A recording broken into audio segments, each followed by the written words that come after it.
Hello there. If you are finding this video, then you probably saw the title about grief and you're pushing the button into this video because you're in a season of it or you're curious about someone else's season of it. And the part that makes me want to make this video has to do with the fact that grief is pretty universal. There's always someone at some point who's going to be in it or going through it or carrying it or remembering it, and it's almost an experience that no one can escape. And so if you're here and you're here because of grief and being in a season of grief, then first of all, I just want to tell you that I'm so sorry. I'm so sorry that you're here. But I also want to witness it because sometimes it's hard for people to share with you when they know their own grief in it, or they don't want to keep bringing it up to hurt you. They don't know when you're ready to hear about it. They don't know when you're in deep and when you're actually doing pretty good and don't want to bump into it. But sometimes I think grief needs to just be witnessed. So I'm not a therapist. I'm not trying to fix you. I'm not trying to do the 5 levels of grief. I'm not trying to do any of that. I think because it's universal, I have my own shares and some things I've learned. But mostly I remember some things. I remember that, grief will come in waves. And if you try to sit on those waves and keep them tucked down on the inside, then it can be so much harder than if you just let it come up. So I'm kind of hoping that in this video with me that you have some memories, that you actually let the grief come. Amongst many, I've lost my mom, and I lost her a handful of years ago, so it should be something that I don't actually carry as heavy, but every once in a while something happens and somebody bumps into it.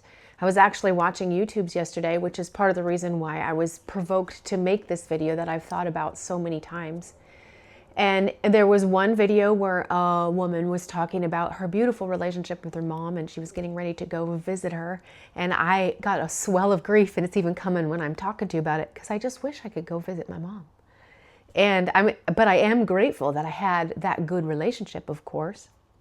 And then another girl, she was filming a little different than her normal pattern of filming because she was in a season of grief. One a long time before for her dad, and one only a year or two out for her mom. And I think sometimes this world flips and moves so fast, and it can be a difficult thing to measure grief, because grief can be coming up in you at the same time as good news. Yesterday, I had really, really fantastic news about one of my adult children. My youngest one is the last one in college, and she got this massive scholarship. And it was like, yay, money, and a big increase for her, blessing on her life. And then within 5 minutes, I heard about beloved people in my world who the husband of the couple lost both of his parents at the same moment. And so then you're, one of my kids' 8th grade graduation, which I had 5, so I don't know which one, but they actually said, when life serves you cake, eat the cake, because it doesn't always serve you cake. And if you're on this video, then you've had both. You've had, the good stuff of life, the cake, and you've also been, a 2-slice Hildy. If you guys remember the movie The Help, where it was caca cake, where the girl put the pooies in the cake and fed it to her nemesis. So sometimes it's the good cake and sometimes it's not so much. But I just wanted to, give people a chance to let the grief come. Let it come. Have the memory. Take a deep breath over it. Remember, usually grief is instigated by memories. And whether they're people who live to a ripe old age and they were supposed to die, like my husband's grandma, she had a love affair with fresh, warm, garden ripe tomatoes that were sun warmed, and she would take her salt shaker right out to the garden and sprinkle them with salt and eat them right in the garden. So when I get warm, sun warmed tomatoes out of my garden, I think of her. And this video is most certainly going to confuse the algorithms for my channel, because I like my life, and I'm content, and I'm a artist and a novelist, and I do garden videos and all those things that are like slow living and contemplative, but not always so sober and serious. But this is part of that too. Like, you have to sit with grief in order to flourish with energy and sustained life for living. Like, you have to kind of sit with the pain in your mind and the pain in your heart. And I think for me, I have to recognize where it's coming from. I have to recognize that sometimes I just feel sorry for me. I feel sorry that I don't get another day with X, Y, or Z, this person. And then there's other times when I'm actually really sad because the people that I know and love will never fully understand who the person who's gone is. They won't, you know, if it's my mom that we're talking about, my grandbabies and my son-in-laws and daughter-in-laws, some of them won't know her. And it doesn't matter how much I tell stories about her or honor her, they have, and we have all lost the privilege of knowing them fully again. Until later, I'm a believer in Jesus. I'm an absolute Christian. So I do have the hope of salvation.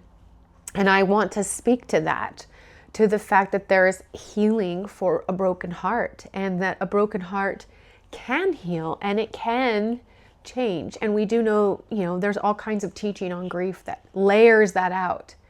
But I actually kind of wanted to just participate with your grief in this season and let you tell me what you missed, to tell me what sweet memories have come to you recently, so that you can tell me about your person. I do believe that sometimes grief needs to be witnessed. Sometimes there's happy and friendly grief. I'm a thrifter and a reseller on eBay, and I was driving somebody around and I pulled into a garage sale at the last second. And, you know, you turn your steering wheel like, and my mom used to make that noise. She'd go, like that, like she was squealing tires, and she'd crack a joke. They're like, her name was Terry. Like, Terry, you're being reckless. And they don't. She's like, yeah, but it's on your side of the car. Like, she's being flippant and playful, but it's that noise. If I add that little joke or the story or the comment or notice the thing my loved one loved, then it gives me a sense of privilege.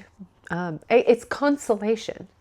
So I would like to offer consolation and to be a witness and to let your grief rise from the sorrow that is real and participate with it in a way that has the pleasant memories, the good stuff, the parts that no one can take from you.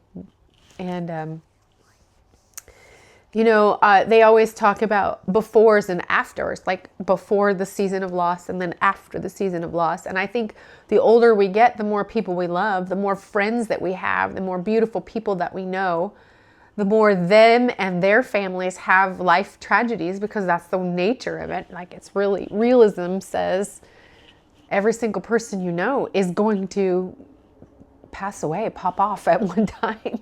And you don't know if they're going to go before you or after you. There's no way to know that. And sometimes I think we're afraid of that. And so even to be afraid of grief would be a reason to sit with a video like this, to be aware of your mortality, but at the same time to sit with the feelings that it's imminent, that it's coming. And that just makes today more precious.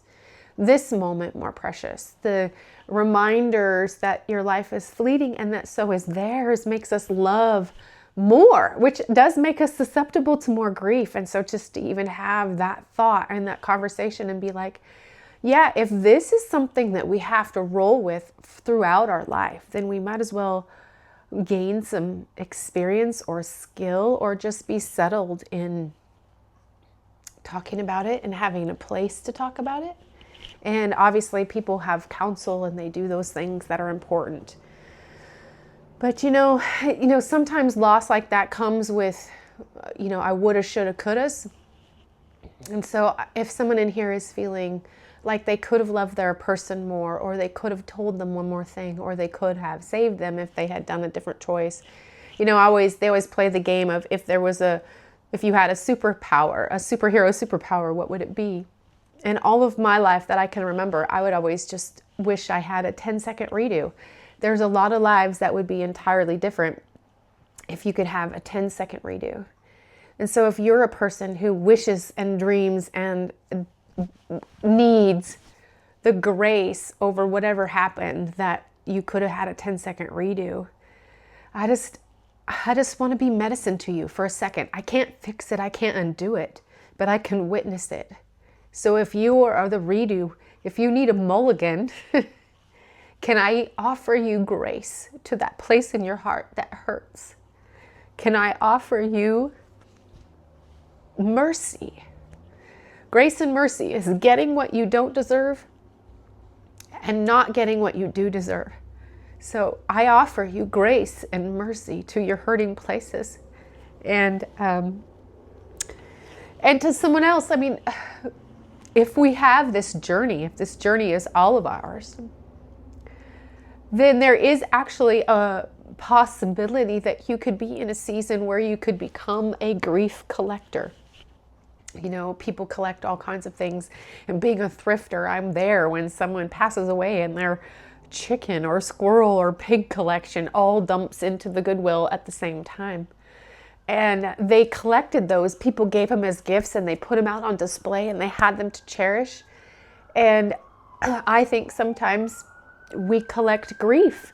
We collect, have you ever heard somebody say, you know, we've lost 16 people in the last 6 months, or, you know, and we lost Susie so-and-so and this, and they start naming it, and it feels like hit after hit after hit. I know that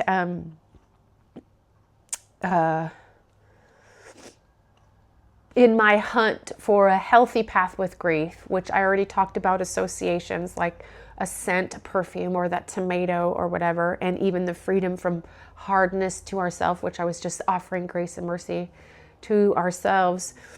I have personally been kind of watching a lot of videos from people who are between 95 and 105 years old.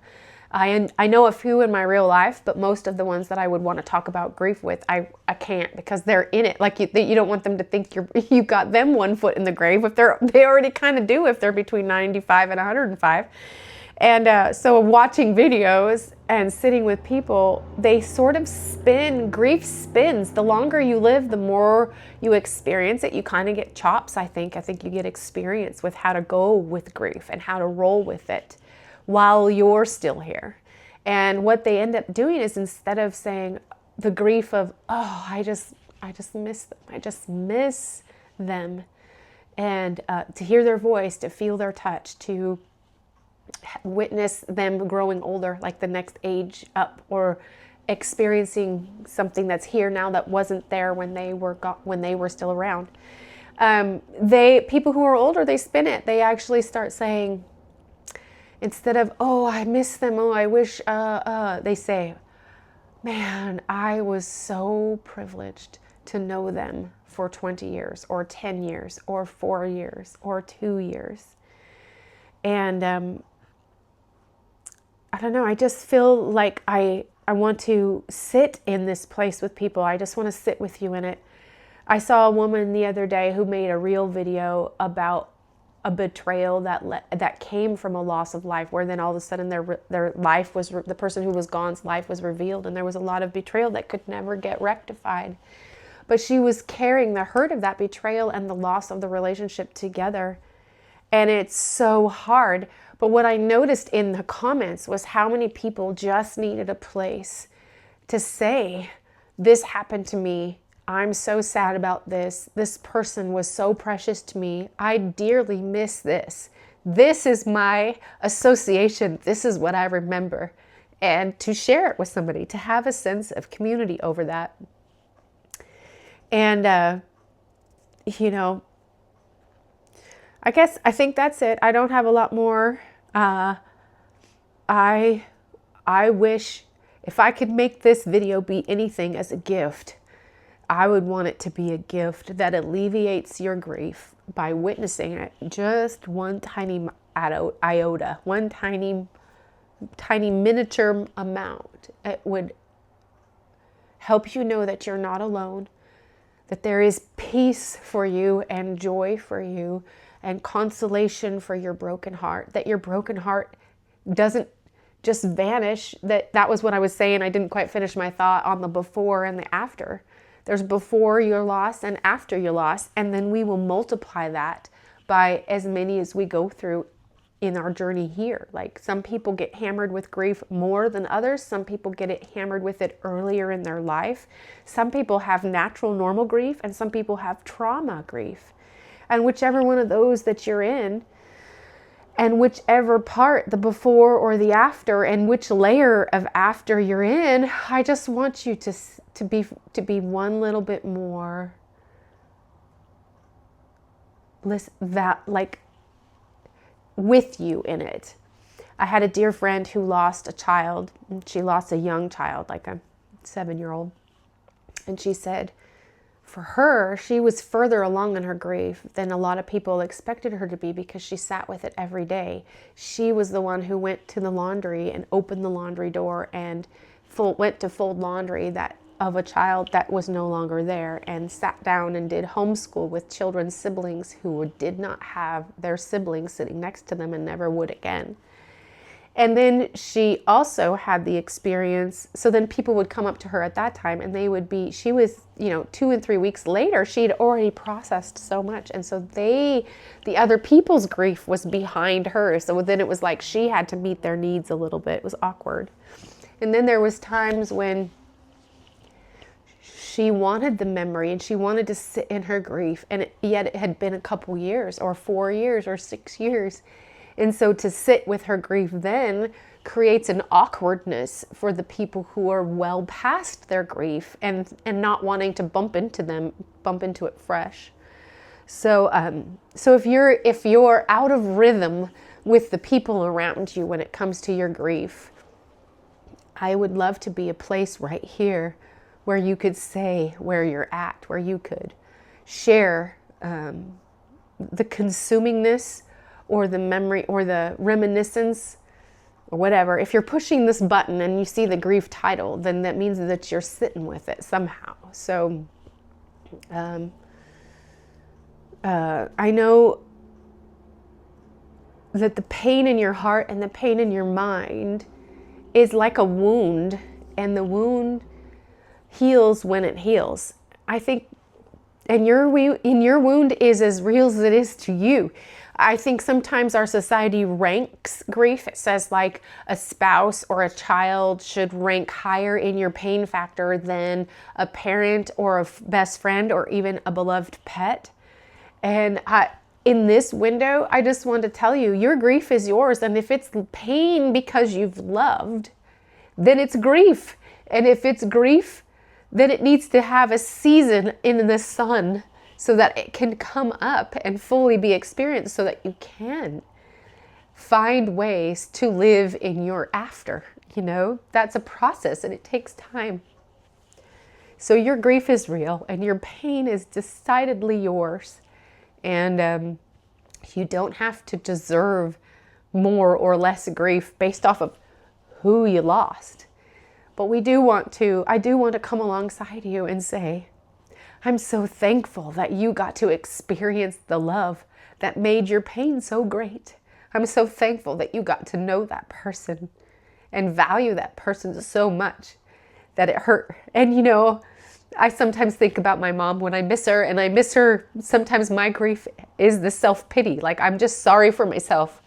And there's other folks in my life too, of course. I'm just using my mom as the example. But I know that my mom would be pretty ticked if I didn't miss her good. Like, if I wasn't grieving her, I think she'd be pretty flat mad. She wasn't really the mad type. But, think about that. Like, there's an honoring of your loved one in actually missing them and grieving them. And I know that grief can come with weird feelings of numbness and not being ready to process that. Or, sometimes when grief hits, it can hit when you're already having stress in your life. And those two things don't always sit well together. So there's layers. So again, I would just want you to be comforted by this, to have a sense of community. Unfortunately, you're not alone. And unfortunately, there will be more. And just like there's more weddings and there's more births and there's more new friendships made and there's more your best friends having babies or your siblings having more, like more kids, grandkids, great-grandkids, whichever season of life you're in, There's as much life as there is death, but let me tell you, we make a lot more room in our culture for life than we do for what happens with death. So I wish I could hug. I'm a hugger. I just want to sit with somebody and witness it and not try to fix it, not try to have an opinion about it, not try to shake you free from it, not try to, I don't want to treasure it. There can be where grief is so consuming that it grips somebody and then they never get free. I want to be with you when you're trying to figure out your after, like the before. We don't get to go back to before. We live in the land of no votes with this. And yet, I believe in a God of all comfort, and whether you believe in him or not, that's okay. But I do believe that there is comfort for you, and that there's healing for your broken heart, and that there is a time when your grief can actually have joy in it, and have tenderness in it, and have sweet consolation for the sorrow. And that's what I'm wanting. Joy for the sorrow. I don't have words to end it. I don't have words to be done. I just want to tell you again that I'm so, so very sorry that you have to live the rest of your life without your person, without the one who you knew and loved. And I want to value your love and your memories. I wish that YouTube made it easy to drop photos in so I could see who it was that you cherished. But I sure hope that you take the time to tell me an association that you have with them, because sometimes that's part of letting your grief come up so you can catch a breath. And that's what I would want for you, is to catch a breath in your sorrow. And so blessings on you. Besos, that's kisses. Kisses. And I am going to get off of here and just pray for whoever hears this video. It might be 5, it might be 500, it might be who knows what, because it's YouTube. But I'm choosing to believe that exactly the right person is getting this video on this moment, this day. And that I'm going to be covering you, because sometimes grief is too big for us alone. And that's what I wanted to do, is just be with you in it. Come alongside and witness.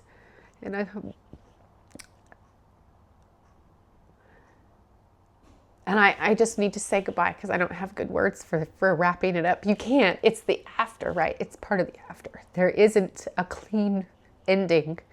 And that's also grief. And it's beautiful, messy. It's beautiful, messy. So I hope that you have some joys come your life. Even when you can't feel the joys because your sorrow is thick, I still want them for you. I still want you to have beautiful things to anticipate and think about and enjoy, to be medicine and balm for your broken heart, for your wound.